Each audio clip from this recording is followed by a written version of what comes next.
Bonjour, bienvenue sur la chaîne de Mathman. Alors aujourd'hui, je vais vous présenter la conjecture de Syracuse.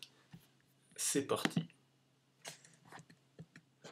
Alors voici une suite de nombres, et c'est à vous de trouver les nombres suivants. Donc le premier nombre c'est 288, ensuite c'est 144, ensuite c'est 72, ensuite c'est 36, ensuite c'est 18, ensuite c'est 9, ensuite c'est 28, ensuite c'est 14, et ensuite c'est 7. Alors à votre avis, quel est celui qui vient après? Et si vous parvenez à le trouver, alors trouvez celui qui viendra encore après.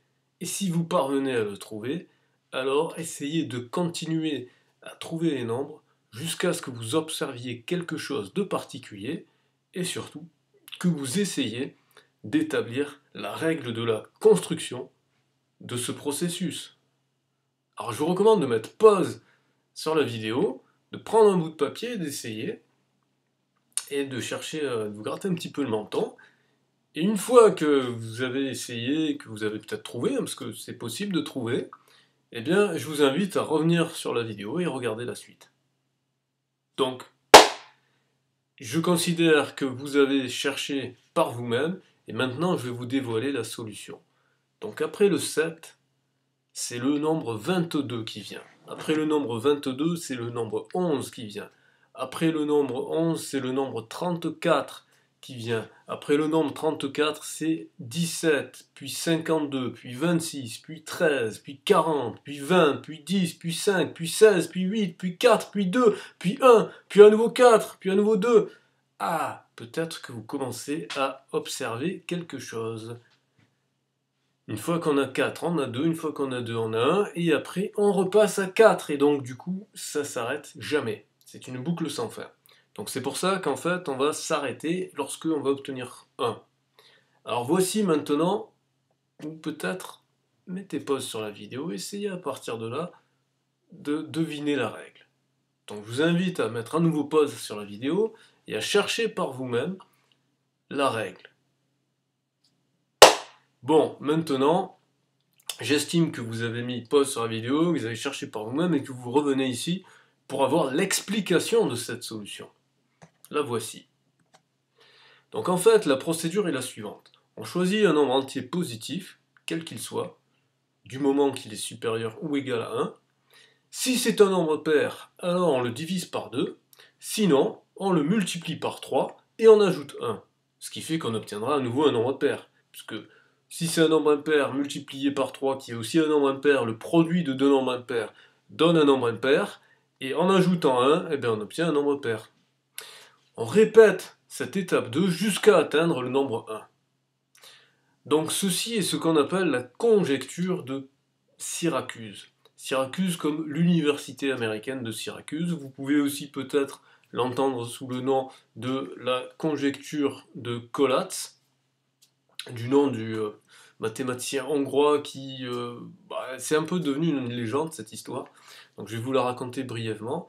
En fait, dans les années 30, donc il y aurait ce professeur hongrois, Collatz, qui aurait griffonné ça sur un bout de papier, mais à l'époque, pas grand monde s'y était intéressé, et c'est plutôt pendant la période de la guerre froide que ce problème est apparu dans l'université de Syracuse, justement, et même certains pensaient que c'était un canular des soviétiques pour ralentir la recherche américaine. Vous allez dire, mais pourquoi est-ce qu'on parle de recherche alors que on a juste fait des divisions par 2 et on a juste multiplié par 3 et ajouté 1? Ben parce qu'il se trouve que même si on l'a testé jusqu'à des nombres excessivement grands qu'on peut même pas imaginer ce qu'ils représentent, grâce à des super ordinateurs, super calculateurs, même si on a testé et qu'on a vu que pratiquement tous les nombres qu'on a... Enfin, c'est même pas pratiquement, c'est tous les nombres qu'on a testés, tous les nombres entiers qu'on a testés, comme point de départ, en suivant cette procédure, ça nous a mené systématiquement au nombre 1, à la séquence 4, 2, 1, 4, 2, 1, ainsi de suite. Mais mathématiquement, nous n'avons pas réussi à le démontrer. Personne, les mathématiciens ni les informaticiens, personne n'a réussi à démontrer que quel que soit le nombre que l'on prend au départ, eh bien, en appliquant cet algorithme, on obtient nécessairement, à un moment donné, parfois très longtemps après, mais à un moment donné, on obtient nécessairement le nombre 1. c'est un problème ouvert. Alors s'il y a des curieux qui veulent gagner des dollars, il faut savoir qu'il y a 1 million de dollars qui sera offert à celui qui trouvera la démonstration à ce problème. Donc avis aux amateurs. C'est pour ça que cela s'appelle une conjecture et non pas un théorème, parce que cela n'a pas encore été prouvé, même si numériquement on sait que c'est vrai. Alors en parlant de numérique, je vous ai concocté un petit programme qui va me permettre de vous montrer tout ça en application. Alors, hop, je vais appeler un petit shell ici. Je vais regarder si je suis au bon endroit, très bien, et donc je vais appeler le logiciel Python et je vais lui demander d'exécuter mon programme qui s'appelle test Syracuse. Alors, tout d'abord, je saisis la valeur, par exemple, je vais reprendre notre exemple, ou non, je vais en prendre un autre pour que vous puissiez voir. Mettons que je prenne 147 par exemple. Voilà. Donc ici, vous pouvez voir, alors je vais agrandir la fenêtre, vous pouvez voir tous les nombres que ça a généré. D'ailleurs, ils sont tellement nombreux que ça, je vais même mettre en plein écran. Voilà. Donc vous voyez qu'il y en a beaucoup qui ont été générés. Donc je ne vais pas les énumérer, mais vous voyez qu'au final, ça fait quand même la séquence 4 de 1 comme c'était annoncé. Alors maintenant, je vais définir un petit peu le vocabulaire que les scientifiques ont donné quand ils ont commencé à étudier sérieusement ce problème. On appelle temps de vol le nombre d'étapes pour obtenir le nombre 1, c'est-à-dire tout le nombre de nombres qu'on a avant d'obtenir le nombre 1. On appelle altitude maximale le plus grand nombre qu'on obtient dans la série. Donc là, vu d'œil, je ne le vois pas, mais mon programme va le calculer. Et on appelle la durée de vol le nombre d'étapes depuis le départ jusqu'à ce qu'on atteigne une valeur inférieure au nombre du départ. Donc je vais reprendre exactement le même nombre de départ pour qu'on puisse voir le calcul de le temps de vol, l'altitude maximale et la durée de vol. Donc là, on voit qu'on a 117, c'est le nombre d'étapes avant d'obtenir le terme 1, donc ça veut dire que là, il y a eu 117 nombres qui ont été affichés, donc vous pouvez vous amuser à compter, vous mettez pause sur la vidéo si vous voulez. Que l'altitude maximale, donc le plus gros nombre qui a été généré, c'est 9232, alors qu'on était parti quand même de 147. Hein. Et que la durée de vol, c'est-à-dire le nombre de nombres depuis le départ jusqu'à ce qu'on descende en dessous de la valeur initiale pour la première fois, c'est 6. Maintenant, je vais vous afficher la fenêtre graphique de cette affaire-là.